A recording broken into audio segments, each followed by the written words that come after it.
going to share with you why I needed to have a hysterectomy. I've always struggled with PCOS from as long as I can remember. I've always had the feeling of a bowling ball in my uterus, cystic acne, heavy periods, getting heavier as the years went on. I will say that reproductive issues run in my family pretty strong. I kind of knew that it was going to happen to me eventually. Women in my family always had their issues spring up in their 30s, and I'm 37. Summer of 2020 was pretty much just stress in every aspect of my life.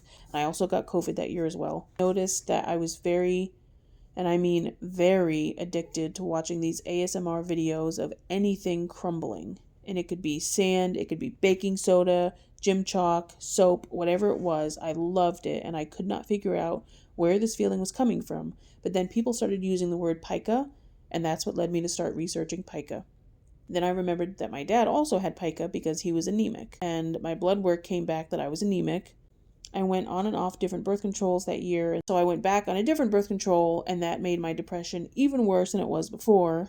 So I finally decided to just go off everything. I'm not doing this to my body anymore. I'm just going to have a period every month and just live without any kind of medicine.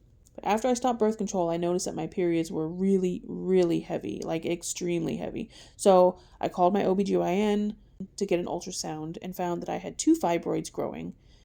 But she and everyone else assured me that fibroids are non-cancerous and it's going to be fine. You can even have a healthy pregnancy with fibroids and it's really no big deal. So I asked about possibly getting them cauterized, and they said no, that wasn't an option. And I remember hanging up the phone and still being confused as to why it wasn't an option, because a relative of mine had the same procedure done. And so I was like, well, why isn't it an option? And I didn't really understand, but I was just kind of like introverted and didn't want to call back. And I just wanted like my immediate comfort zone, put on my sweatpants, grab my popcorn, and just pretend like I don't have this problem. Time goes by and everything's getting worse. So I called them again. So they said, come in again and let's get another ultrasound, which I did. And then this time I had 4 fibroids. The time in between was right around 6 months. But again, they were like, it's just fibroids. They're normal. Every woman has fibroids. Not a big deal. So I said, well, I need to get them out somehow. And they said, well, most women don't get them taken out. They just live with them. And it's not going to hurt you, sweetie. Basically, that's what they said. And at that time, I felt like I wasn't even living on Earth because I had anemia so bad. It just felt like I wasn't even existing, if that makes sense. I just felt like every day was such a struggle to get up and out of bed. My stomach was protruding. I was so sluggish that sometimes I could feel myself almost disintegrating away, if that makes sense. It's hard to describe, but if you have that feeling, then you know exactly what I'm talking about. So, for example, I would go to work, and at lunchtime, I would go and eat lunch in my car. And after lunch, I remember looking back at the building, knowing that I had to walk this, 50 to 100 feet, thinking that I was literally going to pass away at that moment because of the lack of energy. I just felt like I was going to close my eyes and pass away because I had no energy. Like my life force was leaving my body. And that was from the fibroids. They were literally sucking the life out of me. I finally made the call. And I told them, I feel like I'm going to pass away. I feel like I have no energy left in me. I feel like I can't even get out of bed to go to work anymore. I feel like my life is disintegrating away from me with every breath. So they urged me to come in and see their doctor on staff, who actually was my surgeon. So I went in, barely was in the room 2 seconds, and immediately he said, if you don't want to have kids, then let's get this taken out. He wanted me to make an appointment for surgery that same day, and I told him, wait, I still need to go home and just have one final talk with my husband about it. We came to an agreement in about 5 minutes that it was a good decision, and even if it wasn't a good decision, I was going to hemorrhage. So they went ahead and made the appointment for surgery. And during the meantime, I interviewed a friend who had the procedure done, and I had every question that I could think of to ask her. I have never had surgery before. I don't know what to expect. She was so gracious to share her information with me, so that really helped me to make a more informed decision. And I felt much more prepared to go ahead with it. I had questions about anesthesia. I had questions about the sutures. So my main concern about surgery was anesthesia, specifically about waking up. I oftentimes have sleep paralysis as I'm waking up in the morning. I was so afraid that I was not going to be able to wake up in the recovery room, that the anesthesia was going to be too strong. I felt like, what if I'm gasping for air, but I'm too sleepy to actually wake up to be able to breathe, and maybe no one notices that. I was assured by the anesthesiologist team that that was very unlikely to happen. The way they explained it was that they're the ones putting my brain to sleep, so they're the ones who are also waking my brain up. And it's not the same thing as my body trying to wake up on its own. And they were absolutely correct, because that's how it happened. I woke up very smoothly. I didn't have any gasping for air or anything, so I was very happy about that. My goal for surgery was supposed to be laparoscopic, but my uterus was so large that during surgery they had to change the plan and actually take it out C-section wise. My friend told me when I interviewed her that if they have to give you stitches or glue, pick the glue, unless you're allergic to it, of course. She said, because when it comes time for them to take those stitches out, they don't numb you, they just pluck them out. My surgeon assured me that there would be no plucking. He would use glue if that's what I wanted, and it ended up being perfectly fine. The glue was just kind of, it just kind of falls off every day, a little bit more and a little bit more. So that was actually the way to go for me. The way I prepared for surgery was I told everybody. I was having surgery because I really wanted everyone's input. I wanted their experiences. I wanted anything that I needed to plan for, prepare for, because people love sharing their experiences with you. So as soon as you say, I'm having a hysterectomy, someone is going to be like, okay, make sure, yada, yada, yada. So I wanted all of that. Okay. Some people are like, don't tell me anything. And that's fine too, but I really wanted every perspective just because I don't want to have any surprises. So for example, people explained how it's completely normal to not poop for a few days after surgery. They also explained that after surgery, you won't be able to pee for a few hours, and that's normal too. They want you to pee before they send you home from the hospital, and if you absolutely can't pee, then they'll put another Foley catheter in. I peed about 6 hours after surgery. So if I didn't know that information ahead of time, I would have panicked. However, the nurses are there, so they can also walk you through and let you know that it's normal. But at the same time, they are kind of urging you to go. The anesthesia stayed in me for about 48 hours. So I had my surgery on Thursday. When I woke up from surgery, I noticed that I wasn't in excruciating pain. And everyone said, oh, it's because of anesthesia and you're also on strong pain meds. All day Friday, it was a mild pain. I would get these little sharp pains that felt like someone was lighting a match on the inside internally, but it was in a very specific spot. And they said, yeah, that's probably where he tacked your ovaries up. And the pain was probably 7 out of 10. I was really expecting the pain to just be so amplified that I didn't know what to do, but it really was not the case. However, by Saturday, I noticed that the anesthesia was definitely gone and I could feel where this is the actual pain. Even though it was still quite manageable, I would say my pain level stayed at like a 7, which I know sounds kind of high, but it was also predictable pain. He actually cauterized the top of my vagina, so I didn't really have any blood flow. Did leave my cervix, and that's another part that confused me, because some people get their whole uterus taken out, and at the very bottom of your uterus is your cervix. And so some people had experiences of getting a cuff or just sewing the top of their vagina. When my surgeon told me we're going to take out your uterus and you're not going to have a drop of blood anymore, no period, I just assumed that that meant that he was going to take my cervix. But then my friend said, well, you should clarify that. So I asked him if he was going to leave my cervix, and he said yes. Well, the endometrium on the inside, those little hair-like follicles or whatever, he said towards the bottom of your cervix is when they kind of taper off. He said, so whatever ones are left in there, I'll just go ahead and cauterize them. So you really won't have a period, but you'll still have your cervix. Some of my questions that I asked were that one in particular. Are you going to leave my cervix? Should I shave before surgery? He said no. I said, it might look like I'm sleeping, but I might be struggling to wake up. Is there a way to tell? He said yes. It's something called nerve alert. If I really am struggling to wake up from anesthesia, someone is going to be there with me and they will be able to tell. So that put me at ease. If blood clots are normal and how much bleeding is normal. He said it's normal to have a tiny bit of bleeding. Blood clots, could be. What my doctor told me was that I shouldn't see any blood clots.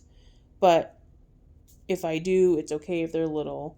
But if you see big blood clots, that's when you want to call someone. So if you really just don't know if it's normal or not, just go ahead and call your doctor.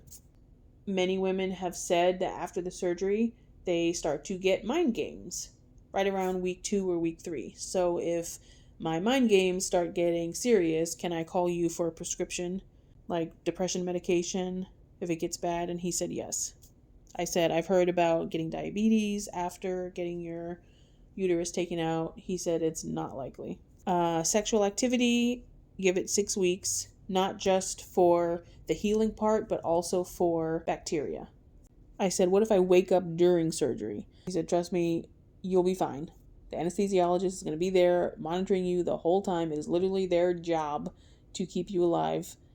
And it's not like someone is just going to accidentally look over and happen to see, oh, she's awake. They are, believe me, they are watching you the whole time. Will someone be in the recovery room with me, or am I just going to be by myself and the nurse, there's only going to be one nurse in there and she might check on me, she might not? He said, no, someone is going to be there with you. And that was true too. There was plenty of people in there. I asked if I should do a bowel prep before surgery. I didn't know that was a thing. I thought it was only for like colonoscopies or whatever, but apparently a lot of people do a bowel prep before surgery because I guess you can poop during surgery. I asked him if I did, and he said I didn't. But, during surgery, they have to fill you up with air so that everything is visual, basically, that, they can see what they're doing in there. And so I was kind of worried about that aspect, but he said, no, I don't need to. And then my last question was, should I expect nerve damage? So that is something I wanted to talk about. There is still a spot on my stomach. It's just a little tiny spot where I notice it's kind of difficult to feel. Now, I will say this is only week 4, so I could regain feeling. Your nerves are stitching back as well. And so as your nerves stitch back, you're going to have these feelings of like a zing kind of like running through that area, and you're going to be like, what in the world was that? And then it'll go away, and it's just your nerve is like connecting again. So that could be the case. Maybe this area, my nerves haven't connected back yet, but it's a very, very small area, and it's right where I'm guessing my ovary is. That's kind of in that same spot.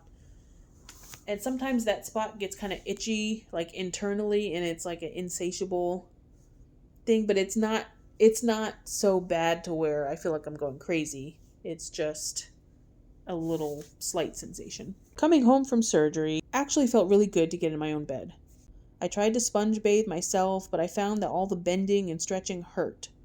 I wanted to figure out a way to get in and out of the shower without getting my wound wet. Since it was supposed to be laparoscopic, I still have the laparoscopic wounds, 2 on my side and 1 through my belly button. And that's what I was really afraid of getting wet, since those were not healed yet. And I'm not recommending this to anyone. I'm just telling you what I personally did, because I cannot recommend anything. And this is the part where it may get a little bit graphic, because some people don't really like talking about belly buttons. So if it grosses you out, just skip forward just a bit. But for those of you who are really like wanting to know what I did to get in the shower faster, this is how I did it. And once again, I'm not recommending this, just what I did. I actually took a bottle cap and I put it over my belly button, and then I taped the heck out of it, and then I put a plastic bag over that, and then I taped that again on my skin. I know it's crazy, but I actually have an innie, not an outie, and so I was worried about water getting in and it just not healing properly, and so that's why I took those measures to make sure that I didn't get any water in there at all. I know it doesn't seem graphic, but some people just really don't like talking about that. So then the first time I took a shower, I was mostly concerned about making sure that my wounds were dry, so I actually used a blow dryer on a low setting, and I just did my best. I didn't want to rely on just a towel. I really wanted to go the extra measure. I had questions about how I was sitting and if I was sitting properly or not. It felt good to be sitting crisscross, but I was not sure if that was a bad thing or a good thing, or if I was putting pressure where I should not be putting pressure. It felt good to sit that way, but I wasn't sure if I was undoing anything. So everyone kept saying, as long as it doesn't hurt, you can sit any way you want, but I just wasn't sure. So at my follow-up appointment, which was 2 weeks later, I asked my doctor if it was okay for me to have been sitting that way the whole time, and he said yes. The way I was cut and pasted, so that's something that I would ask your doctor to probably, before you leave the hospital, is how you should be sitting. Like, think about your typical sitting patterns. If you like to sit on the couch and maybe you always have one leg curled under you and the other leg propped up, or maybe you like to lounge, or however you like to normally sit, I would ask your doctor that before you leave, because, the way he cut me might not necessarily be the way he cut you. So I would just be sure of that, because that's what you're going to be doing at home, is a lot of sitting and resting, and you're going to want to be comfortable. So I had a lot of questions in my mind, like, am I undoing his surgery? Am I undoing anything? Is this really bad for my muscles, even though it feels good? But like, I just didn't know. So that's what I would recommend, is asking your doctor before you leave the hospital. They really don't want you to cross your legs for a little while to prevent blood clots. It's also good to get up and walk as soon as you can, enough to where you're not sitting all day long and have barely walked, because you really want to focus on not forming blood clots.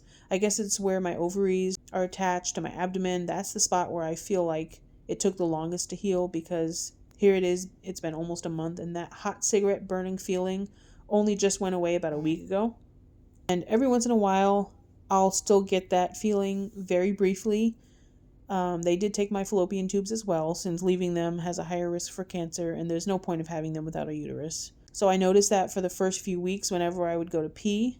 Once I could feel my bladder was empty, my stomach felt almost like it was having a hard time holding everything together. Almost like a full bladder was easier to have than an empty bladder. But everyone said that feeling would go away, and I think for the most part it has. A friend of mine came over and brought me a belly binder, since I didn't go home with one from the hospital. I was thinking, okay, well, I don't want to put too much pressure on my stomach, so I wore it kind of loosely, but as tight as I could, and I was really just using it as a reminder for my muscles to not move in a certain way. But then once my stomach kind of went down and I noticed that I was able to put it tighter, I found that putting it much tighter than I was way more helpful, and that I could actually walk easier and do the dishes and things like that easier. Now, I'm going to talk about resting, okay? Because I just said I was doing the dishes, but that is not to be confused with I was doing house chores. Really, I could come into the kitchen and I could use my arms and wash the dishes, but that was pretty much all I could do before I had to go lay down again. I've heard horror stories about people who did not rest because they got their energy back and they felt much better. They felt like they could start doing things. Like, for example, right now, I feel like I could probably vacuum my house right now, but I still have a few more weeks to go of resting, and so I'm not going to. Everyone that I've talked to personally said to fight that feeling and just rest. And the reason why is very important. The reason why is because of scar tissue. I didn't realize how scar tissue can grow and grow and grow. So, for example, a friend of mine had her scar tissue growing without her even realizing it, and it caused a problem for her a year later after surgery. And she ended up in the hospital because it grew so large that it actually wrapped around her colon. So that is the point, that you really don't want to make scar tissue, and you don't realize what's going on the inside, because on the inside of this incision is your intestines. And so you really want to be very careful. You can make scar tissue so easily without realizing it.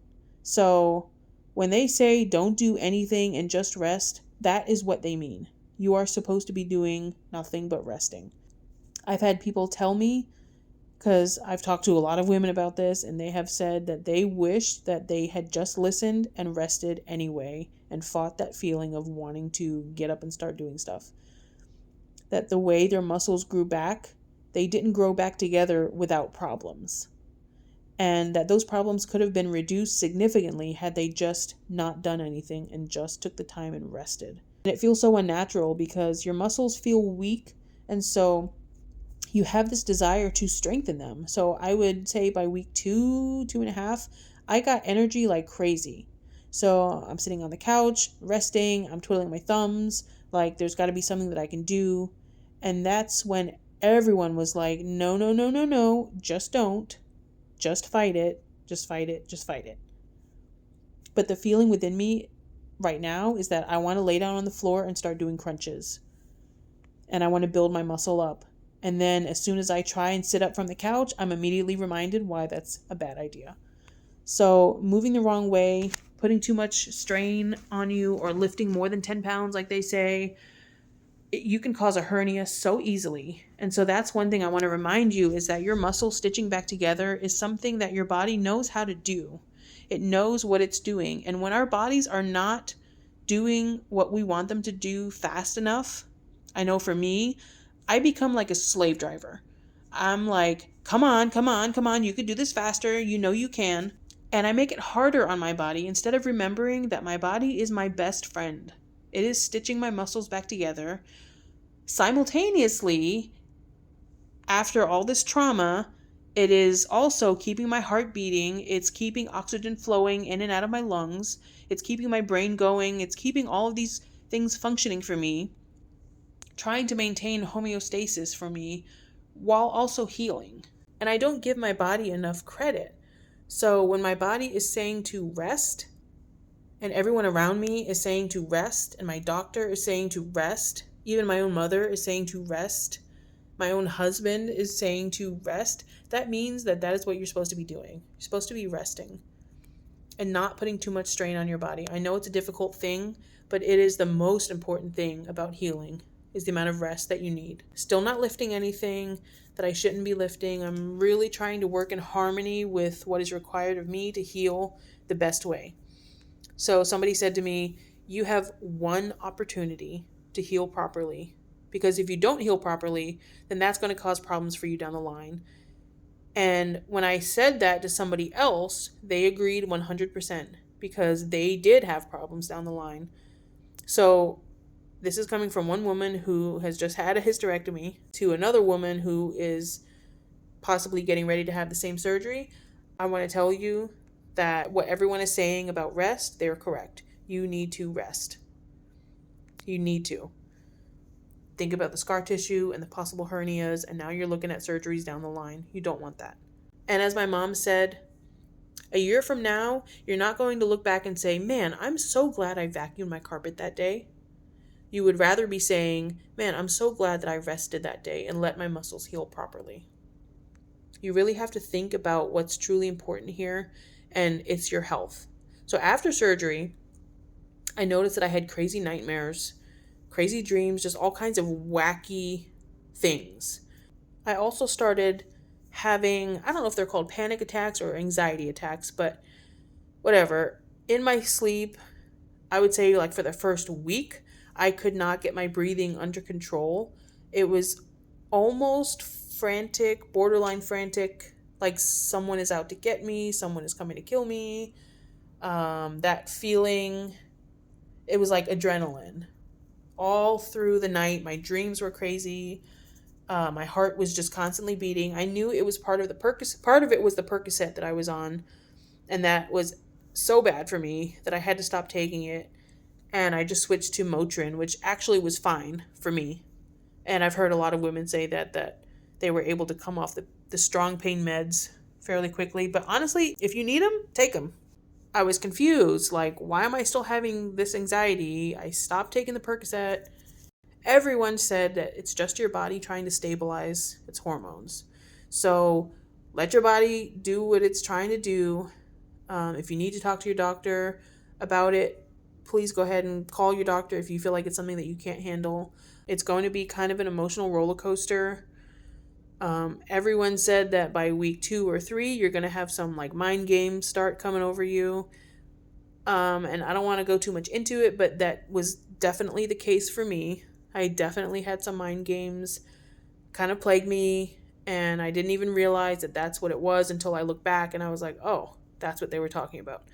So yeah, just breathe. You got this. Talk to whoever you need to talk to. Get whatever kind of support you need.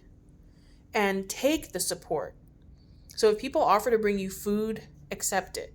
If they offer to come over and just sit with you and keep you company, accept it.